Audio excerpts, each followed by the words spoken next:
warahmatullahi wabarakatuh. Perkenalkan, nama saya Sinta Lestari dari Universitas Bina Sarana Informatika. Di sini saya akan menjelaskan tentang dampak COVID-19 terhadap laporan keuangan di Indonesia. Pandemi virus corona pertama kali muncul di permukaan ketika tanggal 31 Desember 2019. WHO menerima laporan dari negara Cina bahwa ada wabah di kota pelabuhan Wuhan dari virus yang belum diketahui. Wabah ini meluas dengan sangat cepat ke berbagai negara dalam 2 minggu kemudian, sehingga menjadi pandemi global. Di Indonesia sendiri, pandemi virus corona telah ditetapkan pemerintah sebagai bencana nasional pada hari Sabtu tanggal 14 Maret 2020 dan Indonesia memasuki masa darurat bencana non-alam. Setelah corona diputuskan sebagai bencana nasional, pemerintah menghimbau masyarakat untuk mengisolasi diri dan mengurangi kegiatan atau berkumpul dan beraktivitas di luar rumah. Mayoritas universitas memberlakukan pembelajaran daring online learning sejak Senin 16 Maret 2020. Beberapa perusahaan juga memberlakukan kesempatan para pekerjanya untuk bekerja di rumah. Semua tindakan pencegahan ini membuat perekonomian Indonesia dan bahkan ekonomi dunia melambat secara signifikan. Pandemi virus corona merabak di Indonesia pada bulan Februari-Maret 2020 ketika banyak perusahaan di Indonesia akan mempublikasikan laporan keuangan perusahaan tahun 2019. Tahun 2020 juga merupakan tahun pertama berlakunya 3 standar akuntansi, yaitu PSAK 71 instrumen keuangan, PSAK 72 pendapatan dari kontrak dengan pelanggan, dan PSAK 73 sewa. Dewan Standar Akuntansi Keuangan Ikatan Akuntansi Indonesia menyadari bahwa ketidakpastian yang dihasilkan dari pandemi ini dapat secara signifikan mempengaruhi pertimbangan entitas dalam menyusun laporan keuangan. Memutuskan untuk menerbitkan publikasi ini sebagai petunjuk, khususnya bagi entitas bisnis dalam mengaplikasikan standar akuntansi keuangan yang berbasis prinsip untuk menyusun laporan keuangannya. Selanjutnya akan dilanjutkan oleh rekan saya. Assalamualaikum warahmatullahi wabarakatuh. Nama saya Andini Andriani. Di sini saya akan membahas mengenai penerapan prinsip laporan keuangan pada masa pandemi COVID-19. Karakteristik kualitatif fundamental dari sebuah laporan keuangan adalah informasi yang relevan dan merupakan representasi yang tepat dari fenomena ekonomi perusahaan KKPK 2019. Kami berpendapat bahwa laporan keuangan yang diterbitkan pada masa ketidakpastian akibat pandemi corona ini harus mencerminkan ketidakpastian tersebut di dalam laporan keuangan. Perusahaan tidak dapat melakukan kegiatan manajemen laba dan membuat representasi yang tidak tepat atas fenomena ekonomi perusahaan yang terkena dampak pandemi ini. Misalnya, apabila perusahaan mengalami penurunan penjualan yang signifikan pada kuartal pertama tahun 2020, maka kenyataan tersebut harus tercermin dalam laporan keuangan intern pertama 2020. Sementara, untuk laporan keuangan 2019, kami menilai tidak perlu disesuaikan. Karena pandemi corona di Indonesia dilaporkan terjadi pada awal Maret 2020, sehingga bukan merupakan peristiwa penyesuaian setelah periode pelaporan atau disebut juga dengan non-adjusting event, sesuai dengan paragraf 03 dalam PSAK 8 peristiwa setelah periode pelaporan. Pandemi coronavirus bukan merupakan adjusting event dan tidak memiliki dampak yang signifikan kepada laporan keuangan 2019, sehingga angka-angka pada laporan keuangan 2019 termasuk cadangan-cadangan tidak perlu disesuaikan.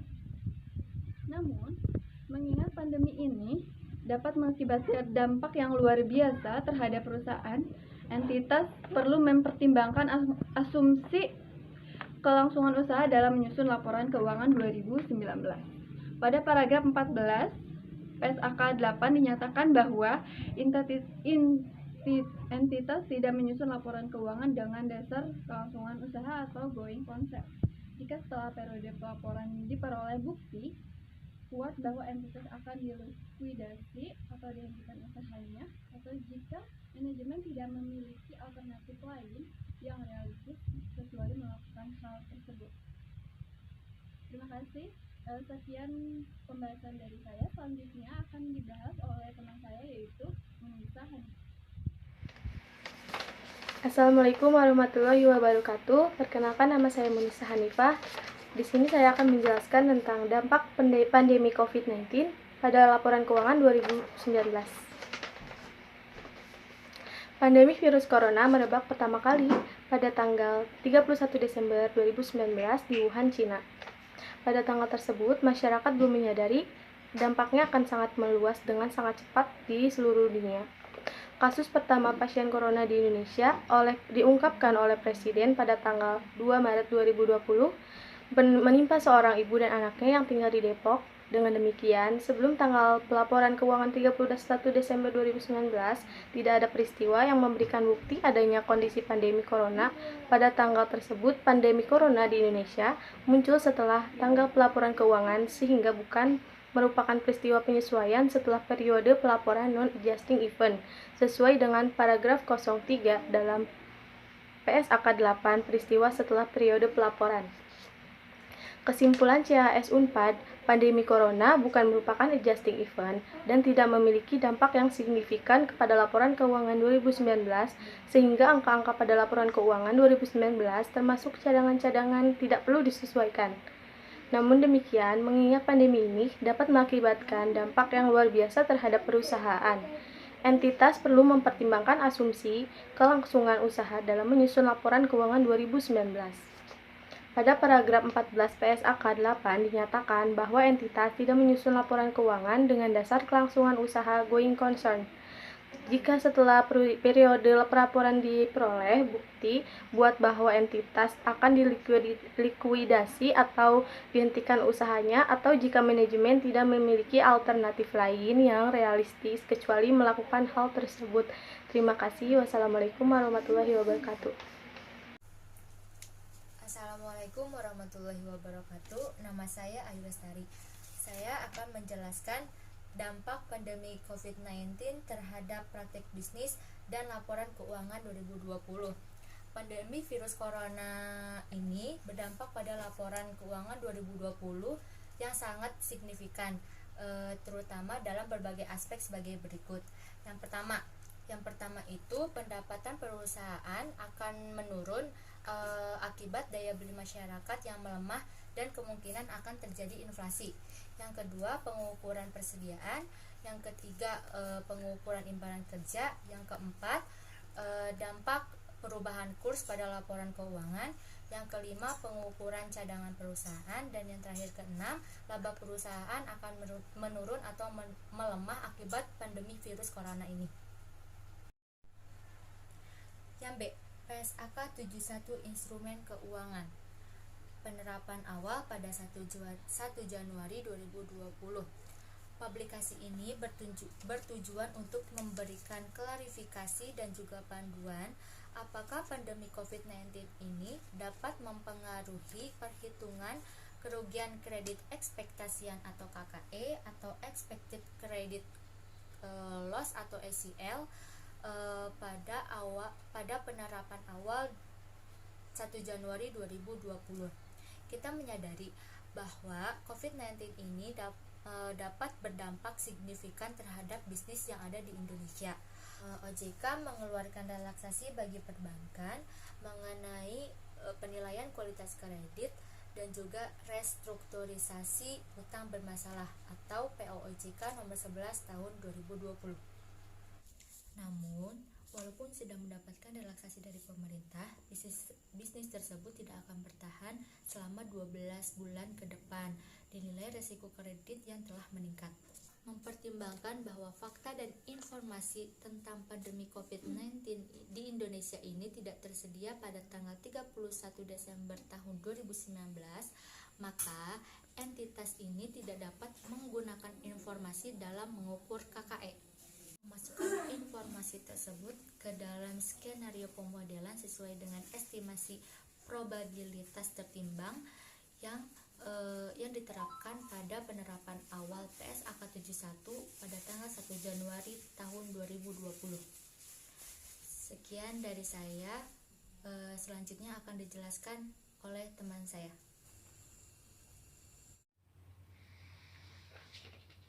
Nama saya Mufidah Hanafiah. Di sini saya akan melanjutkan pembahasan mengenai macam-macam dampak pandemi COVID-19 terhadap laporan keuangan. Dampak yang ketiga, PSAK 71 instrumen keuangan, kerugian kredit ekspektasian KKE. Publikasi DSAK IAI ini memberikan petunjuk bagaimana dampak dari pandemi COVID-19 terhadap penghitungan KKE pada tahun 2020. Terutama dikaitkan dengan beberapa kebijakan relaksasi yang dikeluarkan oleh otoritas atau pemerintah. PSAK 71 menjabarkan kerangka kerja dalam penentuan jumlah KKE yang harus diakui. Dengan pendekatan yang umumnya digunakan pada setiap tanggal pelaporan keuangan, entitas mengukur penyisihan KKE 12 bulan untuk suatu instrumen keuangan, maksudnya yaitu risiko kerugian selama 12 bulan ke depan jika risiko kredit instrumen keuangan tidak meningkat secara signifikan sejak pengakuan awal. PSAK 71 paragraf 5.5.5 atau penyisihan KKE sepanjang umur, lifetime. Maksudnya yaitu risiko kerugian sepanjang sisa umur ekspektasian instrumen keuangan jika risiko kredit instrumen keuangan tersebut meningkat secara signifikan sejak pengakuan awal. PSAK 71 paragraf 5.5.3. Dengan demikian, PSAK 71 mensyaratkan bahwa KKE sepanjang umur diakui jika terdapat peningkatan signifikan dalam risiko kredit PSRK atau significant increase in credit risk SICR pada suatu instrumen keuangan. Dalam menilai apakah telah terjadi PSRK maupun dalam mengukur KKE, entitas mempertimbangkan seluruh informasi yang wajar dan terdukung termasuk informasi masa depan. PSAK 71 paragraf 5.5.9. Namun demikian, PSAK 71 tidak mengatur batas yang tegas ataupun memberikan pendekatan mekanistik tertentu dalam menentukan kapan kerugian sepanjang umur harus diakui. PSAK 71 juga tidak menentukan faktor-faktor yang harus dipertimbangkan oleh entitas dalam menyusun skenario masa depan pada saat mengestimasi KKE. Oleh karena itu, beberapa asumsi yang sebelumnya digunakan entitas pada saat pertama kali menerapkan model KKE sebelum pandemi COVID-19 ini atau yang telah diterapkan sebelumnya dalam hal entitas melakukan penerapan PSAK 71 mungkin tidak lagi relevan untuk kondisi saat ini. Maka dari itu, entitas perlu meninjau kembali metodologi atau model KKE yang digunakan dan mempertimbangkan informasi wajar dan terdukung yang tersedia pada tanggal pelaporan dalam mengukur KKE. Sebagai contoh, kebijakan pemberian jeda pembayaran baik atas pokok maupun bunga kepada suatu klaster debitur atau instrumen keuangan, misalnya karena pertimbangan tertentu atau mengikuti arahan kebijakan otoritas, tidak secara otomatis menghasilkan anggapan bahwa seluruh instrumen keuangan tersebut mengalami peningkatan risiko kredit yang signifikan. Dalam menilai kondisi masa depan, entitas mempertimbangkan berbagai informasi relevan yang tersedia, termasuk misalnya dampak COVID-19 dan kebijakan yang dikeluarkan otoritas atau pemerintah untuk mendukung dan memitigasi dampak penyebaran COVID-19 pada perekonomian. Dalam kondisi normal, penjadwalan ulang atau restrukturisasi piutang yang dilakukan oleh pemberi pinjaman, misalnya bank dan lembaga keuangan lainnya, mengindikasikan adanya PSRK dan diikuti dengan pembentukan penyisihan KKE sepanjang umur. Namun dalam kondisi saat ini, di mana otoritas mengeluarkan kebijakan yang mendorong atau memungkinkan dilakukannya penundaan atau restrukturisasi tersebut, menandakan piutang mengalami PSRK layaknya dalam keadaan normal sebelum pandemi COVID-19. Debitur yang bisnisnya terkena dalam signifikan dari COVID-19 mungkin saja akan berhasil pulih dalam masa krisis pandemi COVID-19. karena berkat kebijakan-kebijakan relaksasi otoritas atau pemerintah. Tapi sebaliknya, mungkin saja debitur yang bahkan sudah menerima fasilitas jeda pembayaran atau restrukturisasi dari pandemi COVID-19 tetap saja tidak dapat bertahan dan mengalami gagal bayar setelah pandemi COVID-19.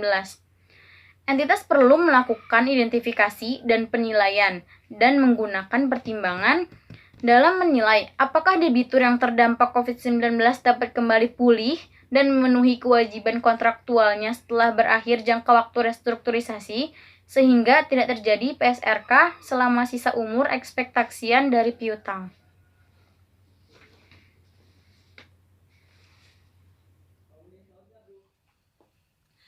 Assalamualaikum warahmatullahi wabarakatuh. Nama saya Nurul Komaria. Di sini saya akan membahas mengenai kesimpulan. Harus diakui bahwa pada saat ini terdapat ketidakpastian yang signifikan mengenai dampak dari COVID-19. Namun demikian, perlu disadari juga bahwa kondisi ini diperkirakan tidak bersifat permanen. Sekalipun sulit, entitas tetap harus mengestimasi KKE. Saat ini mungkin sulit untuk memperkirakan dampak spesifik baik dari COVID-19 maupun efektivitas dukungan kebijakan yang dikeluarkan pemerintah atau otoritas dan memasukkannya ke dalam suatu dasar estimasi yang wajar dan terdukung. Namun demikian, perubahan kondisi ekonomi harus tercermin dalam skenario makroekonomi yang diterapkan oleh entitas dan dalam pembobotannya. Jika dampak COVID-19 tidak dapat tercermin dari model, maka postmodel atau penyesuaian perlu dipertimbangkan. Kondisi saat ini berpotensi untuk berubah dengan cepat sehingga entitas perlu terus memonitor dan memperbarui data dan fakta terkini. Di sisi lain, entitas diingatkan bahwa pengukuran KKE berdasarkan PSAK 71 mengharuskan entitas untuk mempertimbangkan dampak nilai waktu dari uang. Dalam kurung PSAK 71 paragraf 5.5.17b tutup kurung. Misalnya, peningkatan KKE tetap akan terjadi bahkan ketika entitas mengharapkan adanya pembayaran penuh atas pinjaman, namun terjadi penundaan pembayaran pinjaman dan bunga tidak diperhitungkan selama masa penangguhan pembayaran. Hal tersebut terjadi karena adanya kerugian dalam nilai kini dan arus kas. Meskipun kondisi saat ini sulit dan menimbulkan tingkat ketidakpastian yang tinggi, informasi tentang KKE yang berguna tetap dapat dihasilkan. Pada kondisi pandemi COVID-19 ini, pengungkapan yang memadai akan memberikan transparansi yang sangat dibutuhkan bagi pengguna laporan keuangan. Besaran risiko dan kemungkinan terjadinya sangat bergantung pada masing-masing entitas dan kemampuannya untuk mengidentifikasi dengan mengacu pada informasi signifikan yang diperolehnya.